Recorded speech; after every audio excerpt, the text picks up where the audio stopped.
So Daniel here has plantar fasciitis. He's got pain on the bottom of his foot and on the inside of his heel. And we know this is not from inflammation. It's more or less from a degenerative condition where the blood supply to that area is being occluded.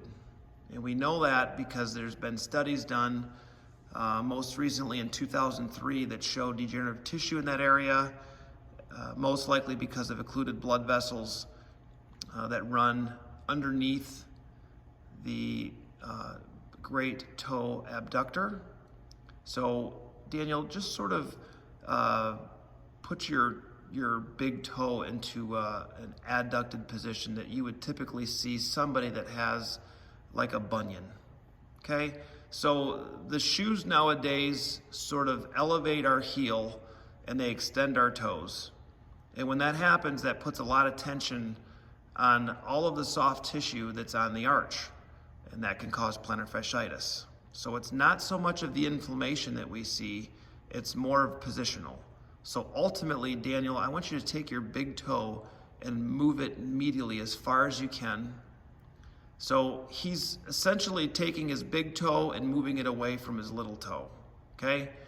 That's the ideal position we want, but that's not the position that shoes let us be in. So plantar fasciitis a lot of the times is a positional problem,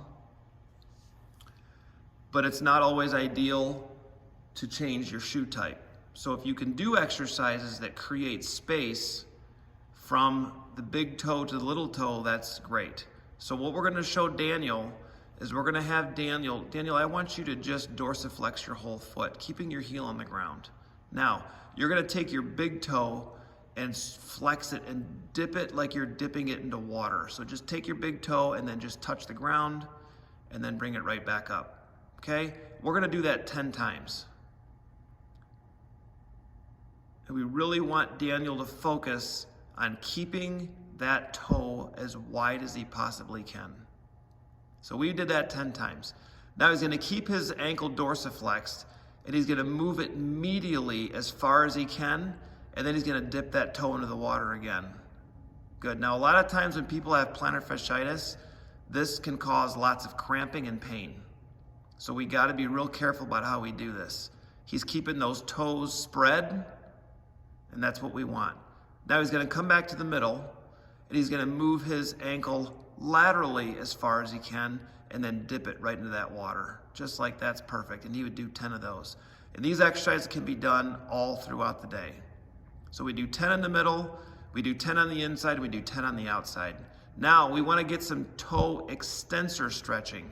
So Daniel, you're gonna lift your foot a little bit, and you're gonna put your foot in a position to where you can stretch, yes, very, very gently. We don't wanna have a big stretch. If 0 is no stretch and 10's a lot, we want around a 2 to a 3 in terms of a stretch. We don't want it to be a huge stretch, especially the beginning when your tissue's tight, okay? Now, if you roll your ankle forward a little bit more, the stretch gets more.